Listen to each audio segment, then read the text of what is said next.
Le plafond n'est pas tout à fait propre, mais justement, ça tombe bien.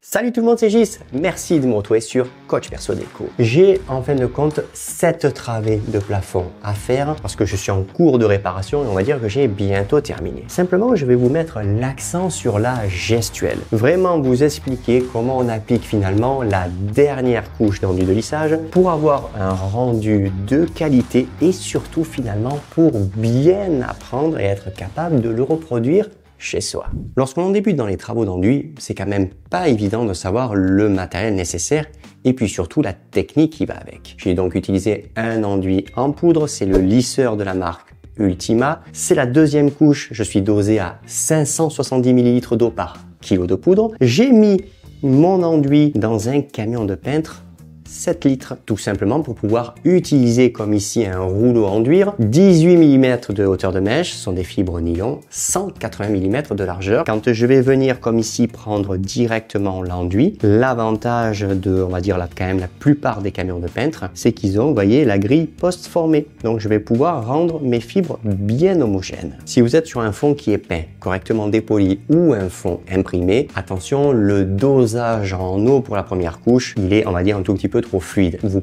commencez d'abord à 550 et ensuite, bien sûr, vous ferez 570. Et si pour diverses raisons, vous avez une troisième couche à appliquer, ce qui n'est pas mon cas moi ici, vous resterez également à 570 ml d'eau par kilo de poudre. Étant donné qu'on va laisser quand même un petit peu de charge, on va dire de l'ordre du millimètre, il faut un couteau, vous voyez, avec une lame qui est quand même assez souple. Plus je suis souple, plus je peux casser un petit peu les aspérités, plus je peux adoucir, estomper les baguelettes. Si je suis, on va dire, le plus à plat possible, je dépose de l'enduit. Par contre, si je vire à 30 degrés ou à 45 degrés, automatiquement, je ratisse. Donc, c'est-à-dire qu'on laisse, pour ainsi dire, très peu d'enduit sur le support. On termine avec la lame à lisser. Ici, on a une 300 mm de largeur. J'ai tout préparé, on va pouvoir démarrer.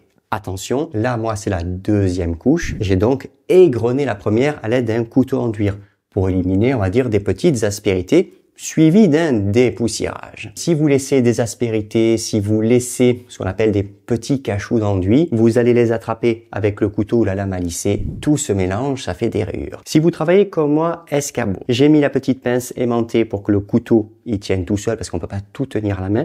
Tout est prêt. Ce qui est important pour pouvoir démarrer, c'est qu'il faut toujours avoir le sens de l'escabeau, donc c'est-à-dire son enduit bien devant soi et ne pas commencer, voyez, à pivoter. Dès l'instant où vous allez pivoter, et d'une, vous pouvez faire des ratés, et de deux, selon, on va dire, la charge de travail que vous avez, particulièrement quand on débute là-dedans, où on se fait mal, où c'est fatigant. Première opération, on va se détourer le périmètre. Le périmètre se fait à l'avancement. On va dire que enduit et peinture, c'est sensiblement la même chose. On pose. Donc là, je suis dans l'accueil, entre guillemets 45 degrés.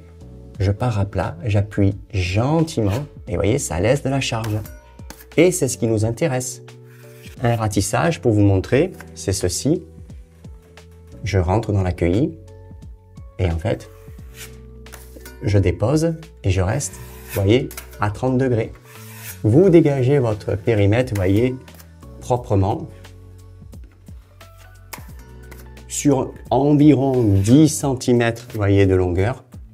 Si vous ne voulez pas faire de marque dans votre cueillis, à ce moment-là, vous dégagez en présentant, vous voyez, le couteau et en restant finalement dans la largeur du couteau. C'est bien sûr un travail qui est un petit peu plus long. Si je le prends dans l'autre sens, c'est-à-dire comme ceci, et que je viens présenter le couteau, je suis allé plus vite dans l'accueil, donc sur la partie du haut du mur, j'ai fait le cordon d'enduit. Si vous n'avez pas le mur à faire, ça fait de suite dégueulasse. Alors ça, on oublie. Donc vous restez vraiment, vous voyez, dans le développé du couteau, donc sa largeur, pour pouvoir faire correctement l'accueil. Allez, on va pas aller plus loin pour l'instant. Ça va être la première demi-travée. On charge les fibres, donc on lèche, vous voyez, dans l'enduit. Ensuite, je commence à faire tourner sur la partie post-formée. Donc ce qui est très important, Il ne faut pas surcharger le camion de 7 litres ou sinon, vous pouvez également utiliser un camion de 12 à 14 litres. Sur un escabeau traditionnel, je veux dire, ça passe et vous aurez forcément quand même un petit peu plus de place pour le faire rouler. Si vous n'aimez pas vous faire clafouter les mains avec l'enduit, vous enfilez un gant de peintre. Il faut raser la queue, mais attention, il ne faut pas la toucher.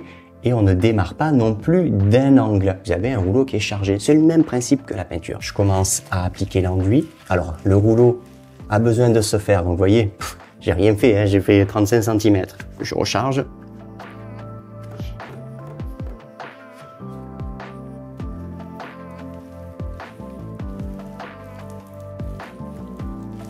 Voilà, je rase. On fait une dépose d'enduit qui est homogène. Donc, il faut travailler son enduit. Il ne faut pas se dire, on a juste 3 coups de rouleau et c'est bon. Non, on travaille son enduit. Je chevauche, vous voyez, sur ce qu'on appelle la petite travée que je viens de faire avec le rouleau à peu près 5 cm. Ici, pareil, je rase la queue. Et ici, vous voyez, regardez, je suis allé globalement à 10 cm.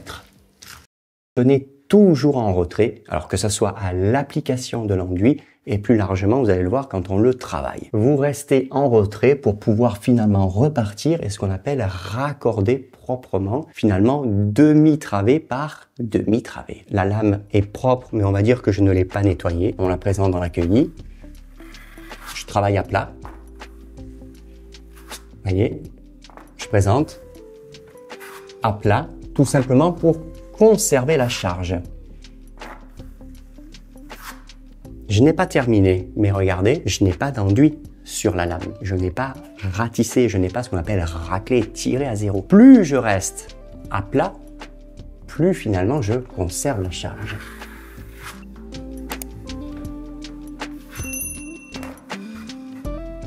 S'il y a un petit quelque chose qui vous plaît pas, vous allez graisser votre lame, comme ici. Très peu d'enduit. On veille à ne pas charger sur les extrémités de la lame, tout simplement parce que vous allez former des cordons d'enduit. Et ces cordons d'enduit, ben c'est pénible parce qu'il va falloir justement les travailler pour les estomper. Donc là, vous voyez, ça va. Je dépose légèrement de l'enduit. J'ai presque plus rien. Je repars à plat. J'estompe.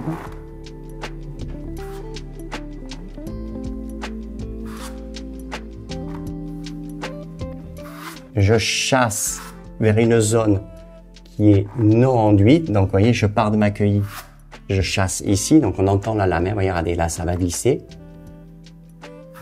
Là, ça chante. Donc, on arrête. On regarde l'état du support. Il y a quelque chose qui doit vous attirer l'attention. Ça n'a l'air de rien. Mais ça, c'est un petit creux. Qui dit petit creux dit que quand vous allez le rencontrer une fois sec, vous allez vouloir le poncer. Donc, vous allez agrandir le creux à la main ou à la machine d'ailleurs. Selon le niveau de brillance de la peinture et selon l'éclairage, on comprendra qu'il y a un petit souci ici. Tout petit peu d'enduit.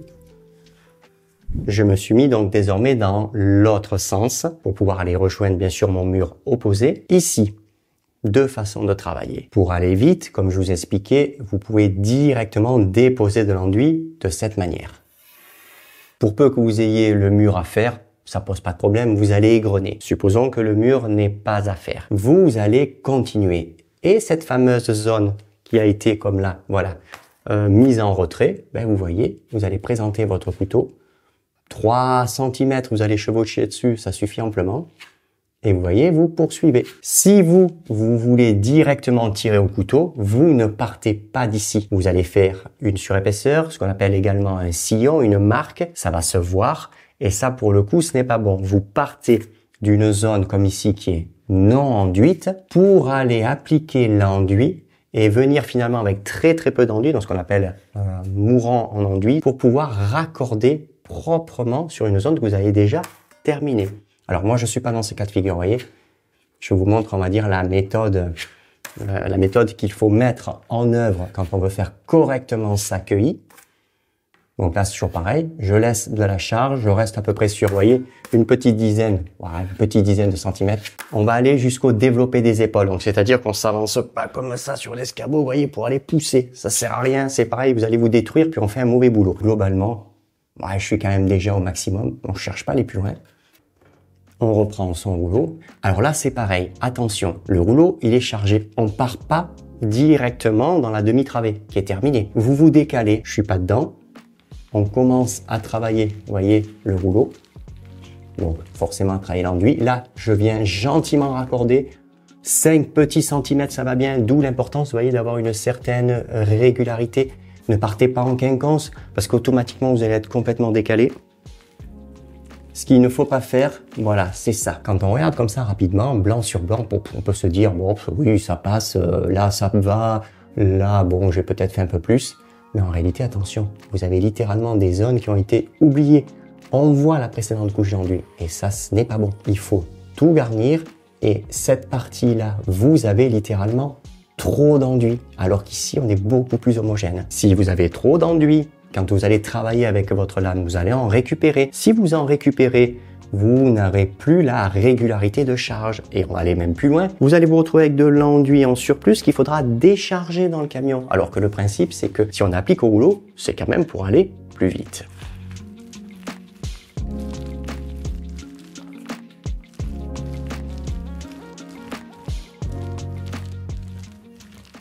On part donc d'une zone non enduite. Donc, vous voyez, je présente ma lame sur une partie où il n'y a pas d'enduit et je vais venir raccorder sur la travée qui est, elle, déjà propre. Mais comme je vous expliquais, avec peu d'enduit. Donc là, c'est parti. On reste à plat. Regardez, j'y vais doucement. Ça sert à rien de se presser. J'exerce une pression qui est modérée sur la lame. Donc, ce n'est pas ce qu'on appelle une promenade quand même de lame. Il faut exercer une petite pression. Mais vous restez à plat. À partir d'ici, on a fait ce qu'on appelle un premier passage général. Il faut désormais travailler l'enduit, puisque là, entre guillemets, ça a l'air correct. Mais en réalité, si on ponce, je veux dire, c'est dégueulasse. Les cueillis sont pas soignés. On revient dans les cueillis. Donc la transition, faut qu'elle soit propre.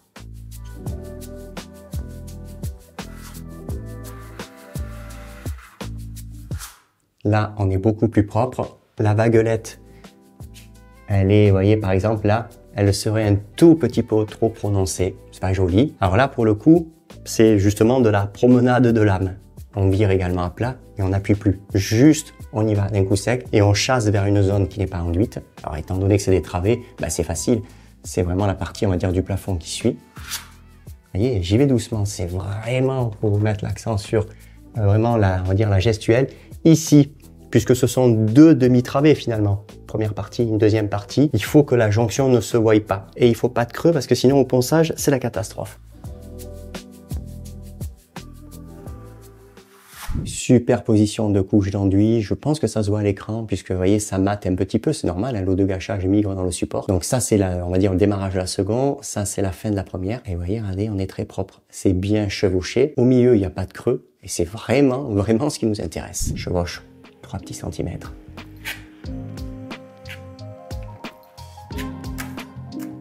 Vous laissez de l'enduit puisque c'est l'objectif. Hein. Pour vous donner une idée de consommation de produit, parce que c'est quand même pas évident quand on n'a pas l'habitude de faire ce genre de boulot. Avec un rouleau comme ici de 18 mm de hauteur de mèche, je laisse entre 0,8 à 1 mm de charge par passe. J'ai quand même une consommation de l'ordre de 1300 à 1350 grammes d'enduit par mètre carré. Si vous débutez, commencez d'entrer avec le rouleau. C'est de cette manière que vous allez vous apprendre finalement à bien déposer, puis ensuite bien régler la charge. On pose, on rejoint, vous voyez, allez, un petit peu moins de 10 cm, on rase la queue.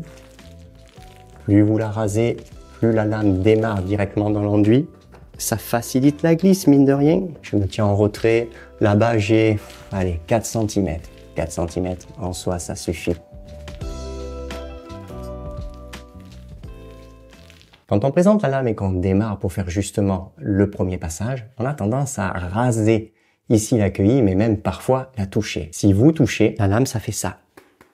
Automatiquement, elle va se mettre à saccader. Elle vous fait des marques. Si vous vous en apercevez pas, catastrophe également lors du ponçage, vous allez vouloir les éliminer et vous allez creuser avec la machine. Donc jamais, au grand jamais, on vient littéralement toucher les côtés d'une lame à lisser. Seule chose que vous pouvez, entre guillemets, toucher, c'est la partie ici à plat de la lame. Là, il n'y a pas de problème. Donc, c'est-à-dire quand on se présente à l'intérieur de la cueillie.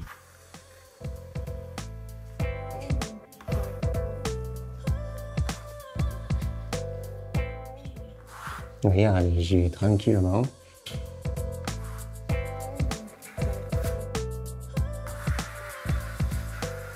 Ce peu d'enduit, on le garde pour les cueillis. Donc là, vous virez à plat. Vous voyez, regardez, on arrange vraiment la partie ici des cueillis. Parce que là, on le voit. Hein. Ça, c'est ce qu'on appelle un petit peu la façon crépi. Ça, c'est pas bon. Là, vous avez plus d'enduit ici que là. Lors du ponçage, vous pouvez faire un creux dans la cueillie. Donc avec l'enduit que j'ai récupéré, vous voyez, je remets à plat. Je refaçonne, je retravaille ma cueillie. Là, la cueillie est propre, j'ai la fameuse transition. Je présente la lame, je pars de la cueillie, je sors vers une zone qui n'est pas enduite.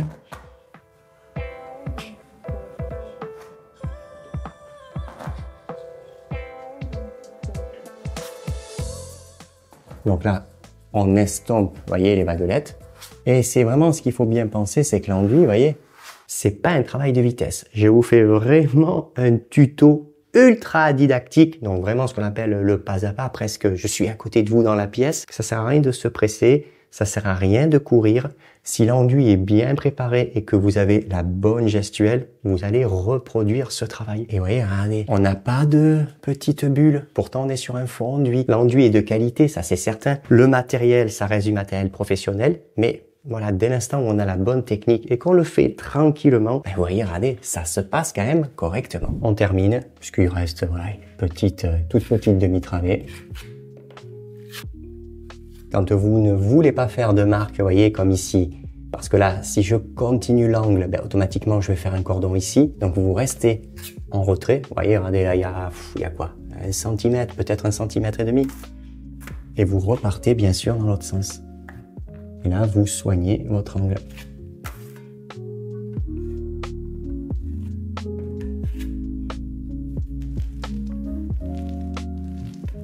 Voyez, travées, vraiment les plus propres possibles. N'hésitez pas également à croiser l'enduit en croisant directement dans le frais. Alors un petit peu comme si on appliquait finalement de la peinture mais qui serait un petit peu épaisse. Ça vous permet de bien et d'une imprégner votre support et de deux, quand vous allez passer la lame en fait en écrette, ça va vous permettre de faire bien glisser correctement votre lame dessus. Je raccorde là, j'ai presque 10 cm. Il faut pas les plus, hein, donc c'est-à-dire qu'ils ne vous prennent pas l'envie, hop là, de revenir. Vous perdez du temps, vous gaspillez de l'enduit et il y a quand même ce qu'on appelle un risque de détrempe. Et là, d'un coup, particulièrement quand il fait chaud, d'un coup là, pouf, vous vous retrouvez avec des cloques. Donc ça, attention, jusqu'à 10 cm, vous venez mordre sur votre, ce qu'on appelle précédent demi-travée, ça va. Mais pas plus. J'ai pas lavé la lame. Alors pensez bien que si vous avez une superficie qui est plus importante, en hiver, généralement au bout de 3 quarts d'heure, on nettoie la lame pour pas avoir, vous voyez, comme là, des petites, ce qu'on appelle des petites boulettes d'enduit qui viennent contaminer votre enduit qui est propre. Période estivale, selon où est-ce que vous vivez, c'est parfois tous les 20 à 30 minutes. Je l'ai pas lavé, mais on va quand même la laver juste après parce que regardez là, on est dans le cas de figure où j'ai mon mur, et vous m'avez vu, jusqu'à présent, je sortais pour aller vers une zone non enduite. Voilà, c'est plus le cas.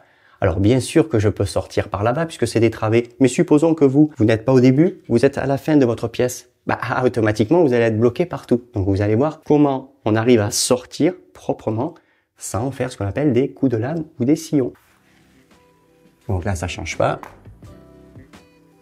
Je viens de passer, donc vous voyez, j'ai vraiment écreuté. J'ai à peu près, voilà, 5 à 8 cm, c'est bon.